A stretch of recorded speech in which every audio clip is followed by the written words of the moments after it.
Please welcome Professor Jared Diamond. It's a pleasure to be with you today, even though my 26-year-old twin sons will laugh very hard when they hear where I've been today, because they know my total technological incompetence. And so I feel obliged to warn you at the outset that I'm here under false pretenses if you think that I'm capable of communicating with you about technological matters. But I can talk about books. And the occasion for my being in New York is the release of a young person's edition for the first time of one of my books. It's the first of my books, The Third Chimpanzee, now being released in a version aimed at high school students and middle school students. The background to my writing this book and my writing subsequent books was somewhat indirect. This book, the first of my books for a broad public, was published when I was 55 years old. So this came relatively late in life. I got my PhD in the specialty of studying sodium transport in the gallbladder. I trained as a laboratory physiologist, and I was hired by UCLA Medical School in 1966 to teach medical students about the physiology of gallbladders, intestines, kidneys, and related organs. This book clearly is not in the area of my research specialty. At the same time, I had become a bird watcher, an amateur bird watcher, when I was 7 years old, and continued bird watching throughout high school, college. After I got my PhD, I was interested in gallbladder research and the challenges of laboratory physiology, but it dawned on me with growing horror that I was expected to devote the rest of my life to writing papers on gallbladders for the world's 4 other gallbladder experts. And that seemed confining. There are many other interesting things in the world. In the course of the 1980s, I began writing articles about subjects other than birds and gallbladders for the weekly journals, first Nature and Science, and that led to my writing articles for so-called popular science magazines, Discover and Natural History magazine. But I had still not thought of writing a book. The triggering event for me was the birth of my wife's and my twin sons in 1987, when I was nearly 50 years old. Until then, I had read the sorts of things that I'm sure that all of you read about the things that may happen by such and such a year if we continue on our present course of exploiting world resources. One reads that by 2050, the world's tropical rainforests will essentially all be destroyed outside of the Amazon basin and perhaps parts of the Congo basin. One reads that the world's fisheries will have largely collapsed by 2040. One reads that global warming will have reached such and such temperature by 2060. And until the birth of my sons, whenever people talked about what would happen in 2050, end of the rainforest, because I was born in 1937, I'm not going to be around in 2050. 2050 was an arbitrary, unreal date. It might have been 2,567. I can't get very excited about things that will happen in 2567, and I also could not get excited about things projected to happen in 2050. Then our sons were born, and I realized with a jolt that 2050 is not an imaginary year far off in the future. My sons will be 63 years old in 2050. They will be at the peak of their lives, even short of the peak of their lives. They'll have decades ahead of them. So 2050 is not an imaginary date. It's instead a very real date for my children. And yet, my wife and I, when our kids were born, began doing the things that parents do when children are born. Namely, we drew up wills. we did estate planning. We bought life insurance. And I realized that there was a disconnect. What on earth are we doing drawing up wills and buying life insurance and forming a trust if the world in which my kids will find themselves in the year 2050 is a world not worth living in if we've messed up the world? It did not make sense for us to be devoting this effort to these practical concerns of life insurance if I was not also dealing with the big problems of the world that might make the world of 2050 a world not worth being around in. And so it was the birth of my twin sons that motivated me to start writing books for a broad public to explain issues of science and issues of the world to a public audience, and to try to motivate people to take seriously the issues that the world faces, as well as to share with people the excitement that I feel in understanding how the world works, which is basically science. And The Third Chimpanzee then was the first of my books for a broad public. It's about how humans became different from other animals. The reality, and it came out only in the 1990s, it's been known for a long time, from the 1800s onwards, that the animal species most closely related, most similar to humans, is chimpanzees. The two chimpanzee species of Africa, the so-called common chimp and the bonobo or pygmy chimp. But if one had asked a biologist in the 1970s or 1980s, how big is the genetic difference between chimpanzees and humans, most of us would have guessed, well, maybe humans and chimps, maybe we share 60%, 70% of our DNA, because we're really very different. And therefore, it was a big surprise in the 1990s when DNA sequencing and comparison techniques revealed that humans and chimpanzees are 98% identical in their DNA. There's only a 2% difference. So within some 2% of our DNA is the explanation for why we are sitting here wearing clothes and talking while our close relatives, the chimpanzees, are in zoos, instead of chimpanzees being here and us being in the zoos. It's also the case that that 2% difference of DNA between us and chimpanzees must explain all the other interesting stuff. In that 2% must be the explanation for why we have language and the chimpanzees don't have language. There must be the explanation for why we have art and music and sculpture, and they don't have art and music and sculpture. There must also be the explanation for why we make war on a large scale, and they don't make war on a large scale. And yet, humans and chimpanzees diverged only 6 million years ago, and until about 80,000 years ago, humans were not a very remarkable species.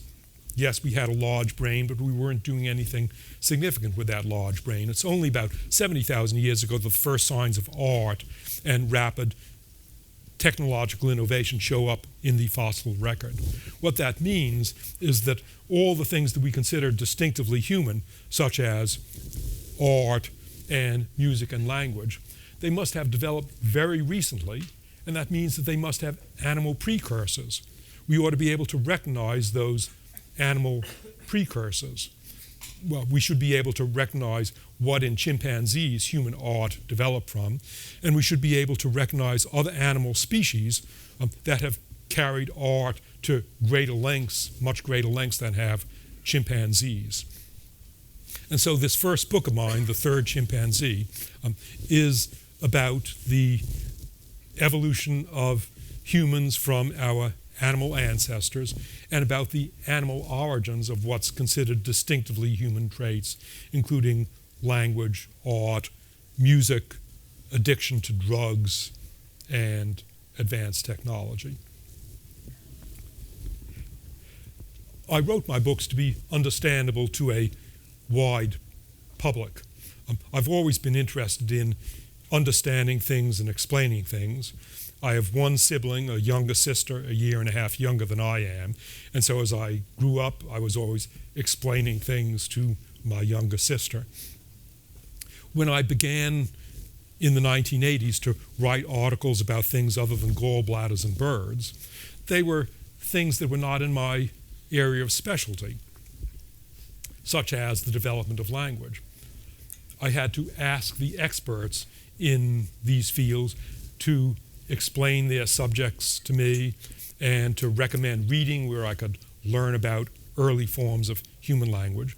In short, not only had I been explaining things to my sister, but from the 1980s onwards, I was spending a lot of my time trying to explain to myself things that were not my specialty. And so my books developed as explaining to other people complex subjects in the same way that I had learned to explain those complex subjects to myself. Initially, when I published Third Chimpanzee and then my subsequent books, Guns, Germs, and Steel, about the long-term pattern of human history, Why is Sex Fun, about human sexual evolution, Collapse, about how societies succeed or fail at managing their problems, most recently, The World Until Yesterday, comparing traditional tribal societies with modern state-level societies.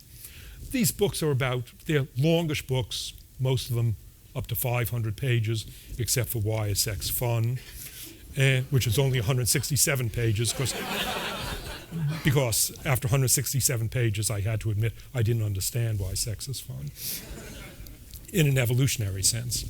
But the books are still about complex material. And it did not occur to me that my books might get read in schools. And therefore it surprised me in the 1990s when I started giving talks on my books to find that regularly in the audiences for my book talks, there would be school classes. And the school classes, high school classes, middle school classes, often were the most motivated of my listeners. They would come up afterwards, they would want books signed, they would want photographs, they would be very excited. Some of them had made t-shirts with a picture of me or with my name on the t-shirt.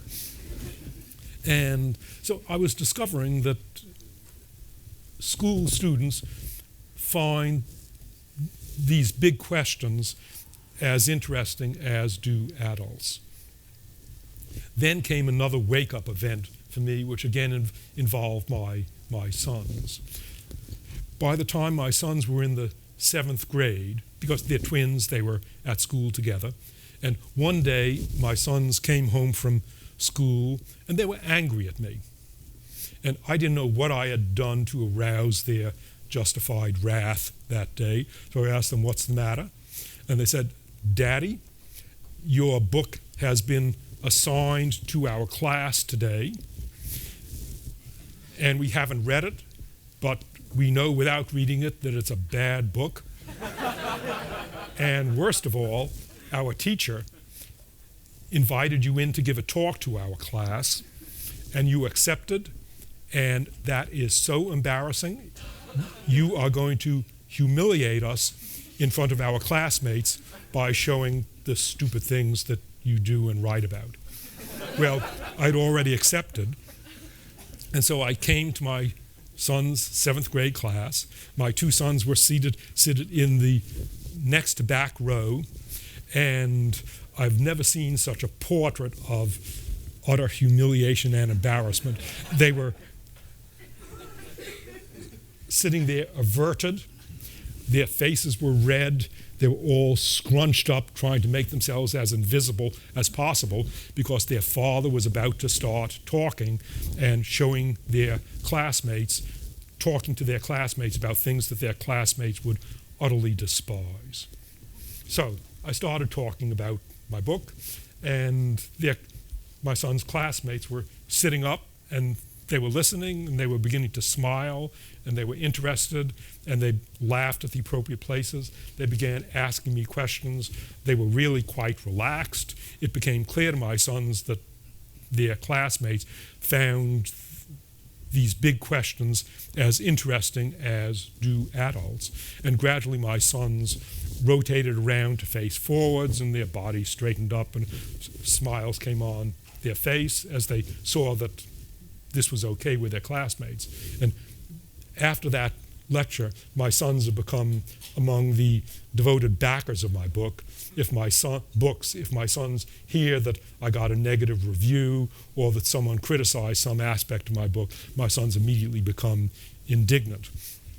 Well, that episode then brought home to me that these big questions of science and history and technology engage not only adults, but that they also engage young people. In retrospect, that's, I think, not surprising, because the subjects of my book, each book that I've written has been about whatever at the time seemed to me the most interesting unsolved problems of human nature after the previous book of mine. Third Chimpanzee, then about human evolution from animals. Another big question that was the subject of Guns, Germs, Steel. As I look out at you today, it looks to me like the great majority of you are of Old World origin, that's to say of European or Asian or African background. And yet, if we could have been at this spot 500 years ago, every person here would have been of Native American origins. Why did history turn out that way? Why was it that Europeans came and occupied the New World? Why was it not instead the case that Native Americans expanded and occupied the Old World? Or why didn't Aboriginal Australians, why were not they, or why weren't Africans the ones to expand over the world? That really is the biggest question of human history, but historians have not answered that question for us, and yet everybody in the United States walking around can see the people around them, and already children have to ask themselves, so why is it this way? But historians have not provided the answer. And in the absence of an accepted answer to this biggest question of history, why was it Europeans who expanded around the world? In the absence of an accepted answer, people have to come up, at least unconsciously or without saying it, with an answer. And everybody can see that people look different, that people have different faces, hair color, skin color, and eye color. And therefore people assume that inside those different faces lie different brains, and the different brains are the explanation for the broad pattern of human history, although there's no evidence whatsoever to support a hypothesis of genetic differences of intelligence between peoples of different continents, and indeed there's evidence in the opposite direction. So young people find these questions interesting just as do older people.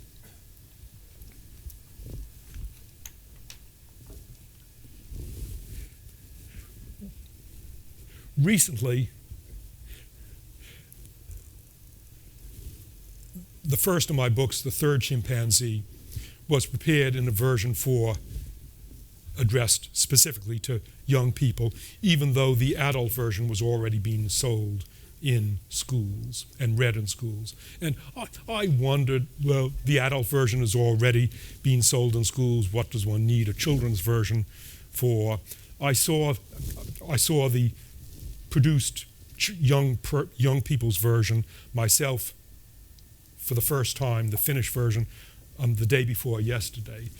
And I must say, it is very user-friendly compared to my adult books, which are 500 pages long and dense.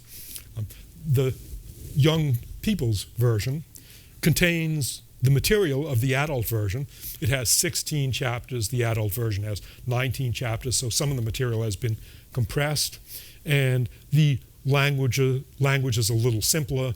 The sentence structure is simpler. I tend to write with the sentence structure of the German author Thomas Mann, that's to say long sentences with many examples. My wife, who is my first editor for all of my books, my wife always says when she sees a manuscript of my book, her first response is always the same. Jared, why do you have to wait till page 5 to say what this chapter is about? Say it on the first page. Jared, why do you have to give 37 examples when 2 examples would suffice? And so in the version of The Third Chimpanzee for Young People, those of the 37 examples that survived my wife's comments have been reduced to a couple of examples. Technical terms are explained more carefully, and the layout is a neater layout than my adult books. My adult books, because there's lots of material, the print goes towards the top and bottom of the page and out towards the margins. But you'll see that this young people's version has a much more inviting, user-friendly layout. An interesting story in this connection is that my books have been translated into many foreign languages, and as any of you who speak a foreign language other than English know, the length of text or the length of speech that it takes to say something in a foreign language differs among languages. For example, I'm just back from a lecture trip to Italy, and in Italian, it takes about 10% more text to say something than in English. In German, it takes about 30% more text to say something than in English. And a year ago, when my book, The World Until Yesterday, came out in a German edition, I went to Germany to do publicity for it, and I was with my best friends in Germany. My best friend said to me, Jared, then when you write your next book, could you please make it shorter, because this book, 800 pages long, it's so heavy that when we lie in bed at night and would like to be reading it, it's just too heavy to hold and read in bed. So this young person's version is shorter, but it's got the essence of the adult version. Why does it make a difference for not just adults, but also young people, school people, to understand these big questions of history and science and of the world? Partly it's because these big questions are as interesting to them as to us. The other reason is that young people are the ones who are going to be affected by the consequences of what we are doing now. Certainly, I will not be around to see the end of the tropical rainforests, and many of you here will not be around to see some of the things that are going to happen in years like 2070. But people who are in high school now will be seeing what happens, will be living with the consequences of the year of what the world is like in 2070. So the present school generation, they're the ones who will face the results of the decisions that we're making now based on our understanding or lack of understanding or scorn for science. That's a strong reason for the engagement of school people with these big issues of science and history. Often I hear the question, when young people get involved in these big questions of science and history, so what can young people do to make the world a better world? My estimate is that the chances are about, I would describe myself as a cautious optimist. By that I mean that I rate the chances as about 51% that the world after 2050 will be a world worth living in with first world conditions, and the chance is 49% that it will be irrevocably messed up. Whether we have a happy landing or an unhappy landing depends upon our own decisions. So what can young people do to make the right decisions, to motivate all of us to make the right decisions? One thing that they can do is that pretty soon, or already, high school students are going to be able to vote. So I always tell young people when they ask, what can we do? First thing I say is vote. The United States has the lowest voter turnout for elections of any major democracy. Even presidential elections get only 60% of Americans turning out. The most recent election for mayor of Los Angeles, my city, Los Angeles, one of the largest, most important cities in the United States, only 20% of Los Angelinos could be bothered to vote for mayor of their own city. If government makes bad decisions, we have only ourselves to blame for it, for not getting engaged with elections, for not voting. And so one thing I tell young people is vote as soon as you're able to vote. Not only vote, but also talk to your friends and talk to other people and encourage them to vote and share your views with them. Voting really makes a difference in the United States. There are spectacular examples within the last 10 years of important elections that got decided by rather narrow margins.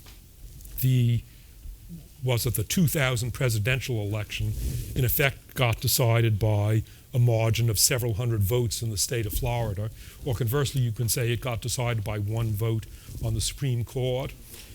Some years ago, the election for a governor of Washington was decided by something like 167 votes. That means that if 17 people who did not vote had voted and each of them had talked to and persuaded 10 of their friends, that election for governor of Washington could have been overturned. So something that young people can do is to vote and persuade their friends to vote. Another thing that people in schools can do is to talk to their parents. Young people, having learned more recently, may be more current about important issues than are their parents. Young people don't have such rigidified minds as their parents do. Talking in the business world, I have friends in Microsoft and I have friends in hedge funds, and so I've talked to a lot of people in the business world. There are many people in the business world who don't take environmental issues seriously. There are also lots of people in the business world who do take social and environmental issues seriously. And I frequently hear reasons why people in the business world started to take environmental issues seriously. It's that they came home and there was their teenage son or daughter, and the 14-year-old daughter asked her CEO mother or father, "Mommy or Daddy, what did you do in your business today? And by the way, what do you think of climate change?" And the mother or father responds, "Climate change, what is that green nonsense that you are learning in school? Climate change is the biggest hoax ever, and I'm really disgusted that your school is wasting time on these environmental matters." Whereupon the 14-year-old breaks into tears, explodes in fury, says, "Mommy, you are loathsome, ignorant, and disgusting, and I'm not going to talk to you until you educate yourself." That really gets the attention of a parent. I have friends in the business world, some high-placed friends whom I will not name, who had a transformative experience as a result of their teenage child telling them what they should be learning, or had a transformative experience, as did I, as a result of starting to get concerned about the world that their children would be launched into. So in short, what can school children do? Pretty soon they can vote. They can encourage other people to vote. They can talk to their parents. If their parents' knowledge is 40 years out of date, as is quite likely, they can provide their parents with more up-to-date knowledge. They have a pipeline to their parents that their parents' employees do not have. They can really influence the views of their parents. And then finally, there are many things, many active things that people can do already when in schools. The day before yesterday, while I was in Boston, someone in an audience that I was talking to explained to me that there is a program in Boston for planting trees on a large-scale basis, and the person being interviewed was a 15-year-old who was involved in that tree planting program. My own kids took part in a march on the UCLA campus to call attention to problems of rainforests. My kids in their kindergarten class did that already when my kids were 6 years old. Young people can start to get involved in environmental movements and social movements, many of which have a youth organization associated with it. And pretty soon, young people will start earning money. When they earn money and when and if they acquire some disposable money, they can start donating their disposable money to causes of their choice. It may seem like a waste of effort. Why should you give $100 to some environmental or social organization? What can $100 do for the world's problems? Well, the reality is that effective environmental and social organizations like World Wildlife Fund and Conservation International and others, they're very good at attracting matching funds. So typically, every $100 that ends up as a donation to World Wildlife Fund gets parlayed into $700, 7 times as much, by attracting matching funds from governments and from various non-governmental organizations. So if you think that giving $100 isn't going to do any good, think of it as giving $700, and $700 is enough to launch an initial survey of some primate species, some monkey species in Africa that otherwise would not have an initial survey. Those are then things that young people can do and can motivate their parents to do.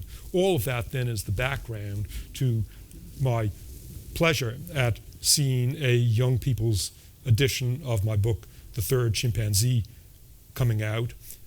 I hope that it will increase interest in schools for these big questions of technology, science, and history, even beyond the interest that there is now. Well, that's all that I wanted to say, but I'm sure that many or most of you have been young people recently or have experience of young people, children of your own, or impending children of your own.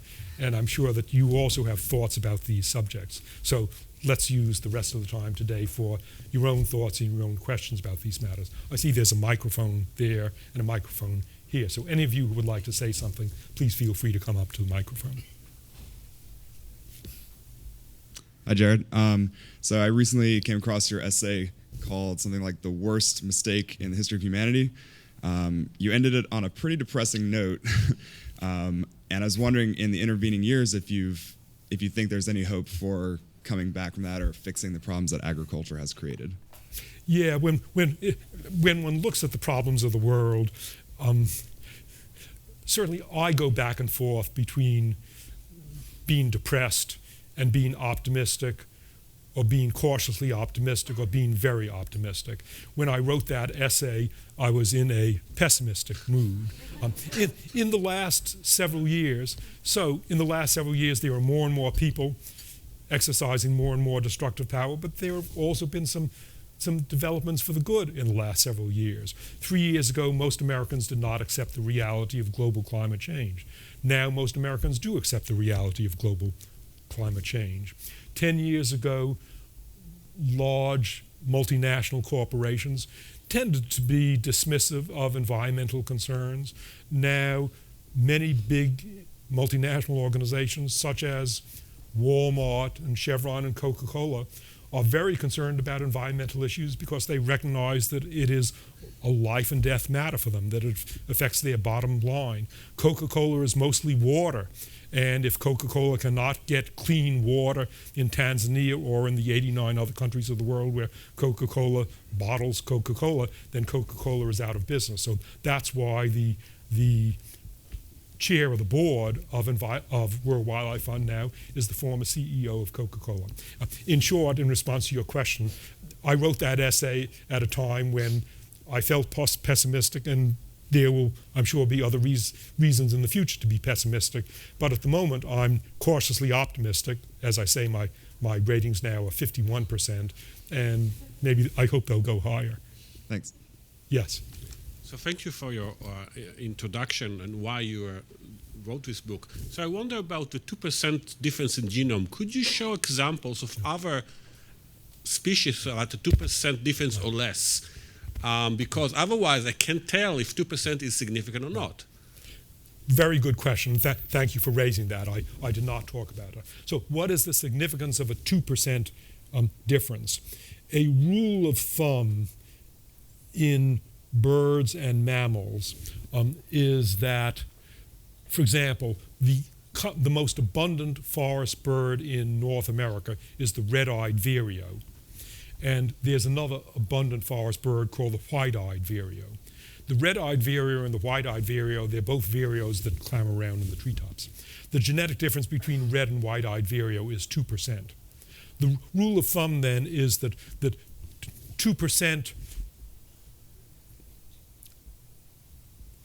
or even 1%, the difference between the common chimpanzee and the bonobo, the pygmy chimpanzee, in DNA is about 1.5%. So 2% is the difference between well-marked species, but it's not a spectacularly big difference. Again, to calibrate it, the difference between humans and Neanderthals, modern humans and Neanderthals, is considerably less than 1%. And it's now clear that humans and Neanderthals hybridized to a limited extent. Common chimps and pygmy chimps, about 1.5%. Humans and both of those chimps, 2%. Humans and gorillas, about 2.5%. Humans and orangutans, maybe 4 or 5%. Humans and old world monkeys, maybe 9%. So does that then calibrate these differences? Thank you. That's a very good question. Yeah. We're at Google, so we really respect like real-time data. In your comment about how people accept global warming, today the Gallup poll released data in their long-term consistent polling on the subject of global warming, and they discover that the U.S. population's concern for global warming peaked in 2007. It has since dropped significantly from a 41% concern in 2007 to a 34% of people being concerned about it today. The interesting question would be, why are we going backwards? Why are we going backwards? Good question. Reasons that we're going backwards are that we need more clear explanations of science. The great majority of scientists don't make an effort to communicate their results to the public. Those few, that minority of scientists who do try to explain science to the public often get flack from other scientists for doing so.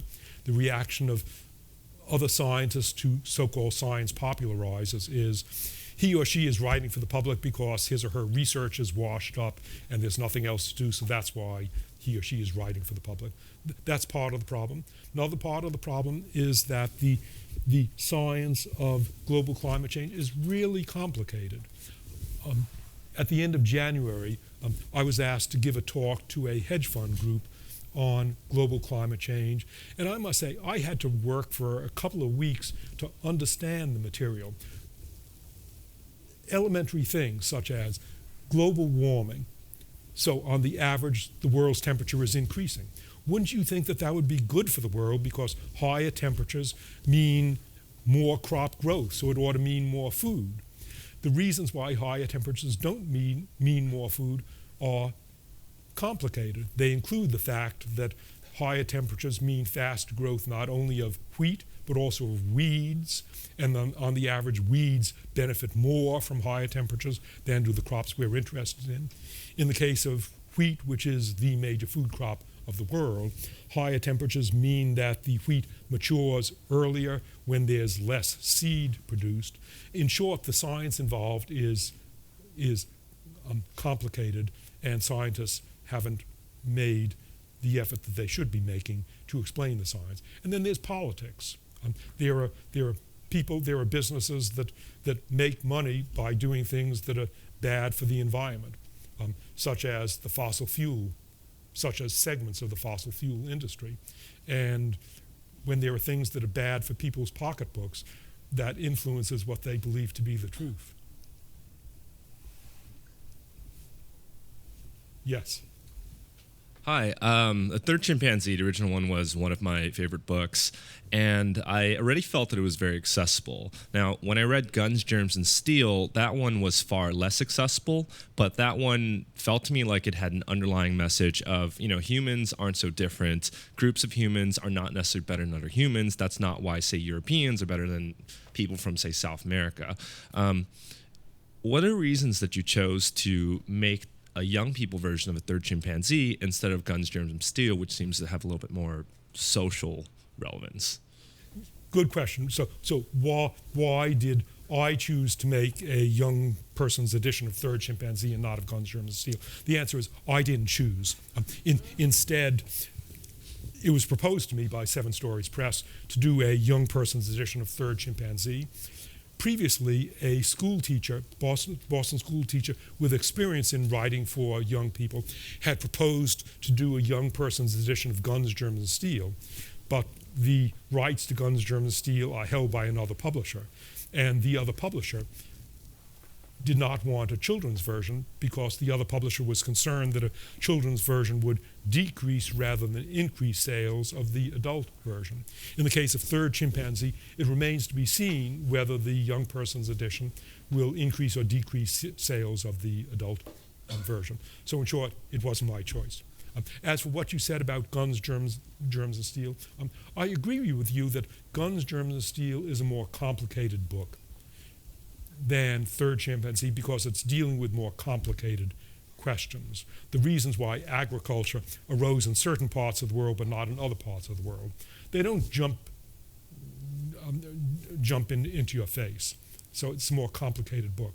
Also, I must say in retrospect that I think The Third Chimpanzee is the most engagingly written of my books. And that's partly because in Guns, Germs, Steel, and Collapse, I had to work really hard to explain complicated things.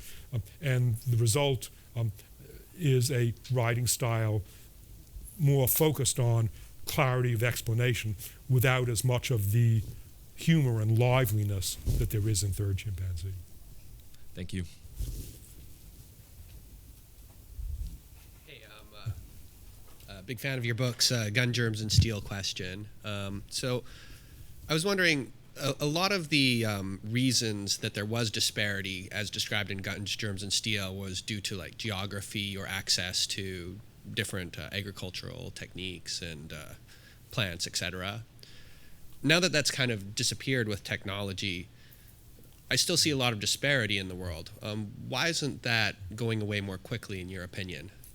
Why hasn't the disparity in the world gone away when Guns, Germs, and Steel is about the consequences of an initial disparity 10,000 years ago?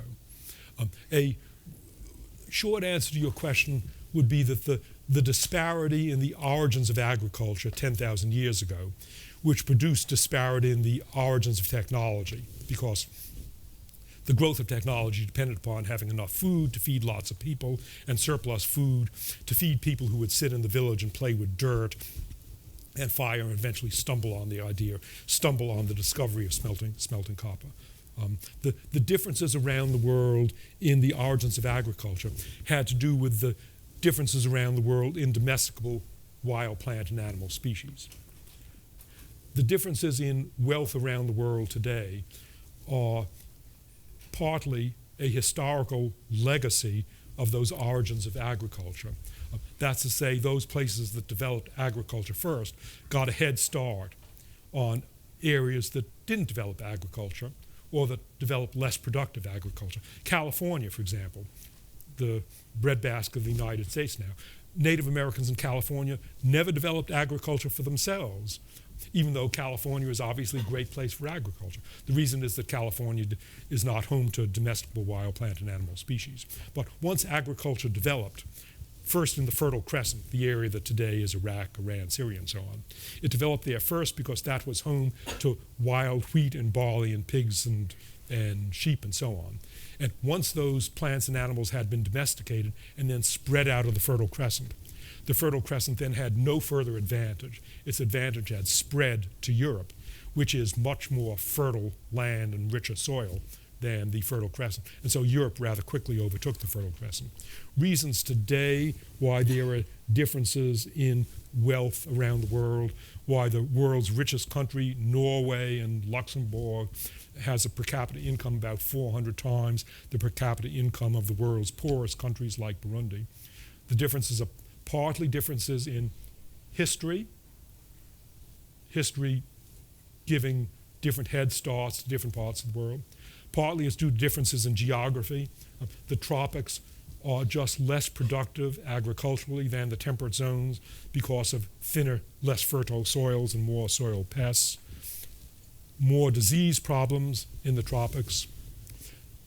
There's a big role of differences in institutions. Countries that for one reason or another are corrupt or have ineffective governments or don't enforce contracts or don't obey the rule of law. Institutions, I would say institutions provide about half of the explanation, and the other half of the explanation for the differences in wealth around the modern world are these effects of geography and history. Does that address your question? Yeah, Partly. mostly. I was also wondering about a prediction of if it would like disappear rather quickly soon, or if it's going to be a slower process. Good question, really important question. Will those differences in wealth around the world disappear? Well, we see that within the last 50 years, some countries that used to be very poor have achieved first world standards. South Korea was desperately poor 50 years ago. Malaysia was poor. So there are some countries that have gotten rich quickly. China is in the process of increasing its living standards. And so economists talk now of a convergence economically opposed to the divergence in last centuries as Europe got far ahead of the rest of the world. But there are still big differences in wealth and power around the world, and they're important because in poor countries where people are desperate and don't see any hope, people in those countries will support, they're angry, they'll support terrorists, and we're not going to have a world worth living in 50 years from now unless on the one hand we get control of our environmental problems, and on the other hand, unless we succeed in reducing the wealth gap between rich and poor countries. Because nowadays, frustrated people in poor countries have ways of venting their anger, as you in New York know very well at people in rich countries. Yeah. Yes, Professor. Thank you so much for giving this talk, first of all. I wanted to ask on your thoughts of overpopulation, essentially over the course of the next century, in regards to whether society will be a livable place over the next 50 years. In the 20th century alone, the population exploded at a rate that was unseen over the course of human history. And as other nations continue to industrialize, there's only going to be more of us until that trend tends to reverse itself. Mm-hmm. So I want to know what your thoughts are on that role and what we can do to at least work with that in such a way through the next, as we deal with climate change and as we deal with all these other issues. Very good question. So the importance of population. World population is now a little over 7 billion. The projections, if population increases with the same first derivative and second derivative that it has at the moment, the estimates are that world population may level off at around 9 billion. But that's not something that with which we should be satisfied, because we're already in this world of 7 billion people. There are several billion of those 7 billion people who are starving. As countries industrialize, the population growth rate drops dramatically. In fact, I think virtually all first world countries today, with the possible exception of the United States, have birth rates below the replacement level. What's maintaining populations growth in Europe is immigration. In the United States, population growth is partly immigration, partly high birth rates. But in Japan, the population has started to contract. But it's correct that a large population is a strain on the world's resources. What can be done about it? Here are two of the simplest things to do about it.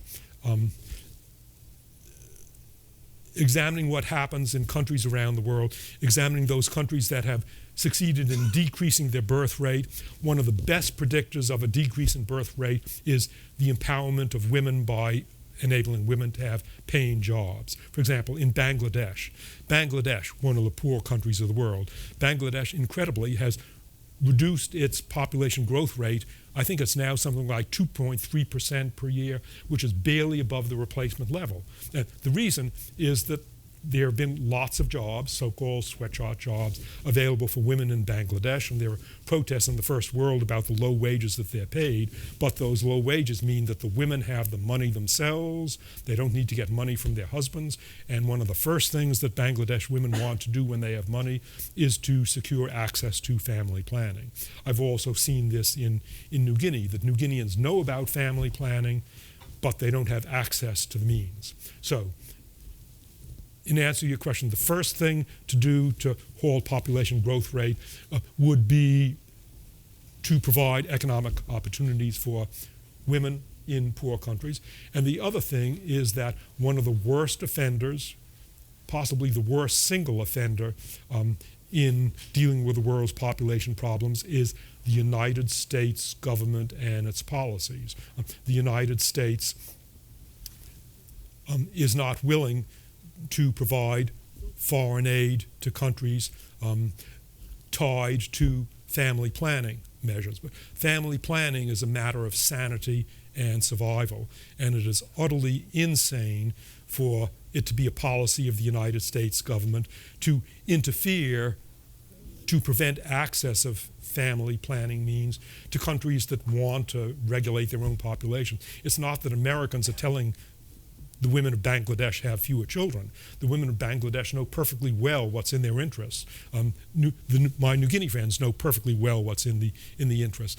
And it is tragic for the United States directly to not to promote the spread of family planning around the world. It's no accident that a source of support for terrorism is Pakistan, which is, remember, Pakistan was a single country until something like 1971 when it broke apart into East and West Pakistan, and we now have a controlled experiment. In Bangladesh, family planning was embraced. In Pakistan, family planning has not been embraced, and the result is that Bangladesh population growth rate near the replacement level, and in Pakistan it's a couple of times the replacement level. So that's a long-winded, passionate answer to your question. Thank you. Yes. Hi. So you talk about a world worth living in 2050. Yeah. And I haven't read your books, but I picked up a book on eco-socialism once, and it presented a sort of convincing argument that, you know, the only chance we have at surviving is step one, socialism, step two, a massive planned contraction of the world's economy, and then step three, sort of disposing industrial civilization and you know, no longer kind of mass producing anything. And, you know, I sort of bought the argument, and I'm willing to give up a lot of things, but, you know, I wouldn't be willing to give up like computers and like even big data centers and stuff, because you know, that's how I have fun. And so, like, to me, that wouldn't be a world worth living in either. So I'm kind of interested in what is the extent of sacrifice we have to make to produce like a sustainable society? A big, important question. My view is essentially your view. It's often felt, and this may be behind the thesis of the book that you're talking about. People often say, there's no way that I'm going to sacrifice my standard of living, especially for those people out there in Somalia or Nepal. I'm not willing to give up my computers and my access to food and my ability to travel. But we don't have to give up our standard of living. Something like half of American energy consumption is wasted energy consumption that does not contribute to our standard of living. A test of that is that the energy consumption per person in Europe is about half that in the United States, and yet by any reasonable measure, the standard of living, the quality of life in Europe is at least as high as that in the United States. And it's because European countries do a lot that in the United States would be decried as socialistic, but which basically is policies aimed at the public good and policies aimed at preventing individuals from doing bad things to the rest of the world. So in short, the United States could easily reduce its energy consumption, its consumption in general, without lowering its standard of living. In fact, I would say increasing its standard of living to European levels. You don't have to sacrifice. Yes. You spoke at the beginning about art and sculpture and music and language being, I forget how many tens of thousands of years, but less than 100,000 years old. But music and spoken language in particular would leave no trace. What do we know about how old they really could be? Very good question, really interesting question. What do we know? What's the evidence for how old music and language and art are? Let's leave language to the end because that's the most difficult. Music, people make musical instruments, and musical instruments have been found going back to about 40,000 years. There are flutes carved of bone from Paleolithic Europe. So our first evidence for music, musical instruments, is 40,000 years ago. There could have been, of course, music that did not involve instruments that ended up in the archaeological record. As for art, the earliest evidence of preserved art is roughly 70 or 80,000 years ago. That art consists of ostrich eggs that are perforated in Africa and colored stones and trade in amber across Europe. So the evidence for, and then ochre, red pigment. So the earliest evidence for art is about 70,000 years ago. One can say maybe there was art, maybe there was music that did not leave preserved remains. That's possible. As for language, that's more difficult because language doesn't fossilize. There's been debate about whether Neanderthals had language. With the sequencing of the Neanderthal genome recently, there's much interest in the parts of the genome that are associated with language. The debate is still open about whether Neanderthals had complex language with grammar as do modern humans. To me, the strongest piece of evidence is that I would have thought, this is my hypothesis, that once people get language and can start talking and brainstorming and storehousing information, you're going to get an explosion of invention and technology. But the explosion of invention and technology does not begin in the archaeological record until within the last 100,000 years. And so it's my guess that complex language also emerged within the last 100,000 years. But I would say that probably half of archaeologists would disagree with me about that.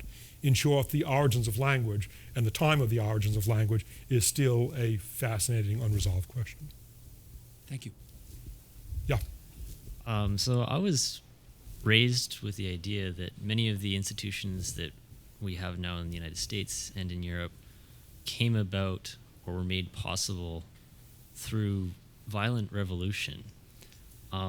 Is this accurate in your view? And do you see a role, helpful or not helpful, for violent revolution in bringing about the change necessary to have a livable world 100 years from now? The reason that I began smiling as you formulated your question was that I'm now working on a new book for which I was reading material this morning, and one of the questions in the new book is about the relative importance or frequency of violent revolution on the one hand and peaceful evolution on the other hand. My new book will look at countries around the world that underwent change and is asking the question about the relative importance of violent revolution and peaceful evolution. Preliminarily, I can say there are cases of each. The United States did have a revolution 1776 onwards. The United States also made major change in the 1930s, the New Deal. That did not involve violent revolution. Britain changed greatly from 1945 onwards, adopting a social welfare state, dismantling its fleet. That did not involve violent revolution. Chile changed massively in 1972. That did involve violent revolution of a particularly horrible sort.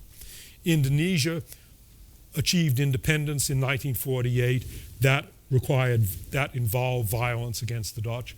Indonesia then had its own revolution in 1966 when Indonesians killed about 2 million other Indonesians. That was a violent revolution. Since 1966, Indonesia has changed greatly, but there has not been a violent revolution. So a short answer to your question is I can find examples on both sides. And if you could ask me that question 4 years from now when I finish my book, I'll be able to tell you whether I discern any pattern. At the moment, I have not yet discerned a pattern. Yes? This question goes back to the 2% difference between chimpanzees and humans in the genes.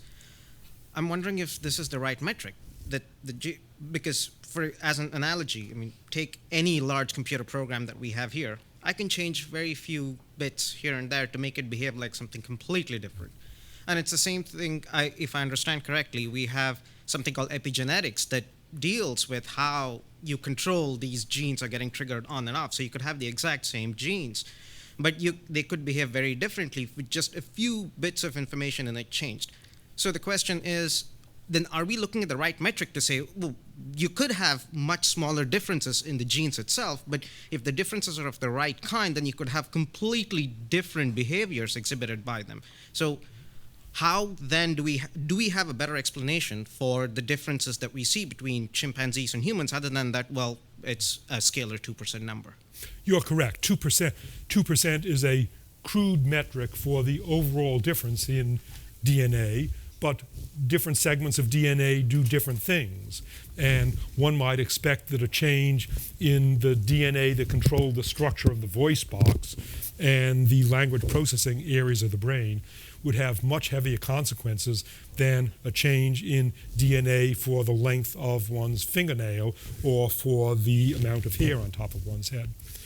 One of the major efforts in molecular genetics now is, in effect, the approach that you're talking about. Not being satisfied with saying that there's a 2% difference. All right, we knew that, or we learned that 20 years ago, but trying to find out where the 2% is, and what if the 2% is significant. Lots of DNA is thought to be junk. If 90% of DNA is junk, then the salient differences between us and chimpanzees aren't in 2% of our DNA, they're in 0.2% of our DNA. And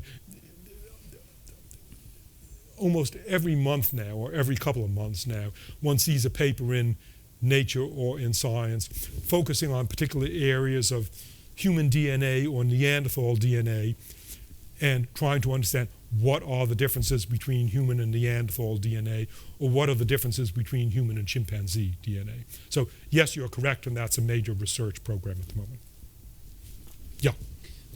Regarding violent revolutions, specifically in Chile, I just finished Shock Doctrine. I don't know if you've read it, but it has a lot to say about the nature of violent revolutions, and sometimes that violence has something to do with people coming to power that want to have economic programs such as radical capitalism, for example, that leaves the vast majority of people out of like wealth and prosperity, and then it requires violence in order to enforce those ideas.